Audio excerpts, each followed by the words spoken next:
I have a good news for you.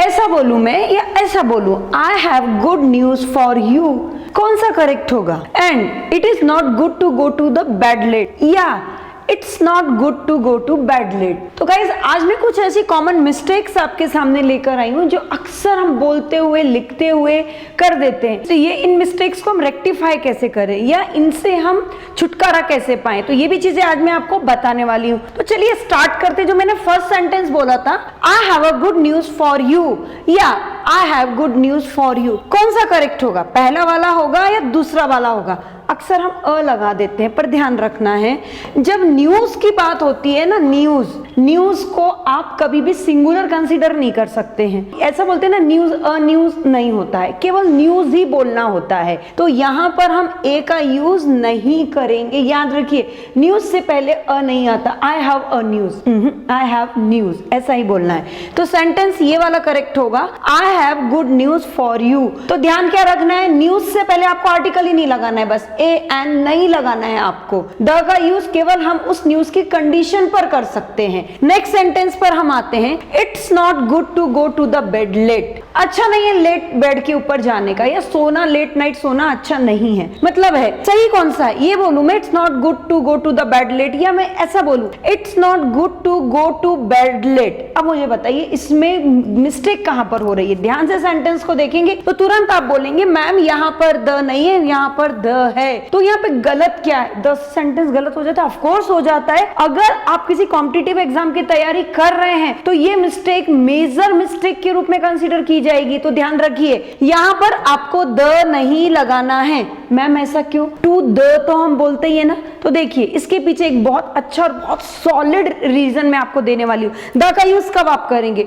जब आप किसी जगह पर जा रहे हो लेकिन उसका पर्पज वो नहीं होता है। नहीं समझ में आया? चलिए मैं एक आपको एग्जांपल देती हूँ। आप स्कूल जाते हैं, अगर आप एक स्टूडेंट हैं तो स्कूल किस लिए जाएंगे? पढ़ाने जाएंगे कि पढ़ने जाएंगे? ऑब्वियसली आप पढ़ने के लिए जाएंगे, ठीक है ना। तो अगर आप पढ़ने के लिए जा रहे हैं, उस इंस्टीट्यूट का यूज आप उसी काम के लिए कर रहे हैं जिस चीज के लिए वो बना है, तो आपको द का यूज नहीं करना है। आप कभी ऐसा नहीं बोलेंगे आई गो टू द स्कूल, आपको बोलना है आई गो टू स्कूल। लेकिन एज अ पेरेंट्स आप अगर स्कूल में जा रहे हैं बच्चे की कंप्लेंट करने के लिए, फीस पे करने के लिए, कुछ और काम के लिए, तो वहां पर आप द लगा सकते हैं। As a parents I go to the school बोल सकते हैं। अब आप मुझे बताइए यहाँ पर बेड पर क्या मतलब होता है? बेड का मतलब बेड पर सोने के लिए हम जाते हैं, तो बेड पर अगर हम सोने के लिए जा रहे हैं तो यहाँ पे द नहीं लगाना है। हाँ, अगर आप बेड पर बैठ करके योगा करने के लिए जा रहे हैं तो द लगा सकते हैं, लेकिन अगर आप सोने के लिए जा रहे हैं तो द का यूज नहीं करना है। आई थिंक आपको समझ में आ गया होगा। अगला सेंटेंस है, give me your good feedback. Wow, give me your good feedbacks. ये तो बहुत अच्छा सेंटेंस है। अगर कोई ये हमें ये सेंटेंस बोलता है तो हम बहुत अच्छा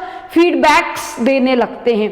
he is good boy, she is good girl, he is innocent, she is optimistic, what ever the other things हम यहाँ पर उसके फीडबैक्स देने लगते हैं। पर यहाँ पे मिस्टेक समझ में आ रही है आपको? यहाँ जो मैंने एक एस लगाया है ना, इस एस ने, थोड़ा सा ध्यान दीजिए, इस एस ने पूरे सेंटेंस को गलत कर दिया है। फीडबैक्स कभी नहीं होता है, फीडबैक ही अपने आप में प्लूरल है और सिंगुलर भी है। तो फीडबैक्स ओनली फीडबैक ही बोलना है। तो राइट सेंटेंस होगा give me your good feedback. आगे से आप क्या बोलेंगे? फीडबैक, फीडबैक्स नहीं बोलना है। नेक्स्ट सेंटेंस हम देखते हैं, there are a lot of homeworks. Oh my God, exam का टाइम है, टीचर्स बहुत सारे होमवर्क्स दे रहे हैं। ऐसे ही बोलते हैं ना, बोलना तो ऐसा ही है कि टीचर ने हमें बहुत सारा होमवर्क्स दिया है, लेकिन इंग्लिश में है ना बड़ी प्रॉब्लम कहाँ आ जाती है? जब हम होमवर्क के बाद में एस लगा देते हैं, प्लूरल कर देते हैं। हम क्या सोचते हैं कि चलो किसी चीज को प्लूरल करना है तो एस लगा देते हैं, लेकिन इंग्लिश में ऐसे बहुत सारे वर्ड्स है जिसकी लिस्ट भी मैंने आपको दी है, तो आप वहां पर जाके देखेंगे तो होमवर्क्स नहीं होता है, ओनली होमवर्क ही होता है। तो आगे से जैसे फीडबैक्स में एस नहीं लगाना है, in the same way homeworks में भी आपको एस का यूज नहीं करना है। So guys, correct sentence is there are a lot of homework. Lot of नहीं, इसको ऑटोमेटिकली अपने आप में इसको प्लूरल कर दिया है। नेक्स्ट सेंटेंस हम देखते हैं, आई हैव ज्वेलरीज। मेरे पास बहुत सारी ज्वेलरीज हैं, ज्वेलरीज हैं, ऐसा ही बोलते हैं ना? ऐसा मत बोलो, केवल इतना ही बोलो आई हैव ज्वेलरी या ज्वेलरी, एस नहीं लगाना है। क्यों नहीं लगाना है मैम?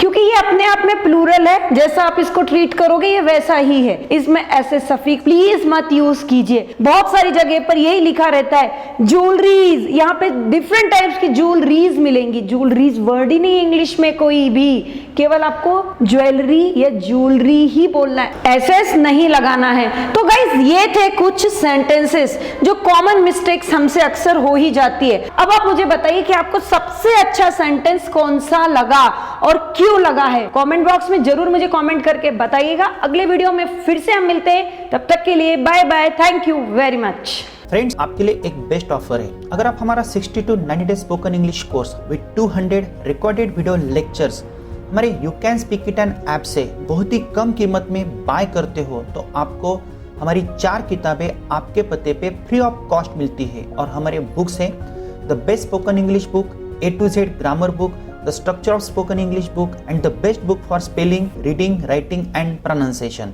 तो यह ऑफर कुछ ही दिनों तक सीमित है, आप उसका लाभ ले सकते हो। तो तुरंत आप हमारा you can speak it an app install करें।